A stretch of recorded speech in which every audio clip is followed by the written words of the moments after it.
मी लालासाहेब बापूसाहेब देशमुख, राहणार कातपूर. कातपूर शेतकरी उत्पादक कंपनी चेअरमन. लातूर तालुक्यातील, लातूर जिल्ह्यातील सर्व शेतकरी बांधवांना आणि ग्राहकांना दीपावलीच्या हार्दिक हार्दिक शुभेच्छा.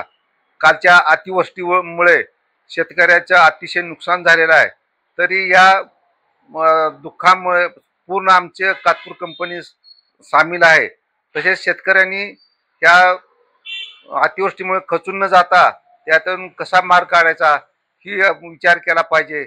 आणि सर्वांना पुन्हा एकदा दीपावलीच्या हार्दिक हार्दिक शुभेच्छा.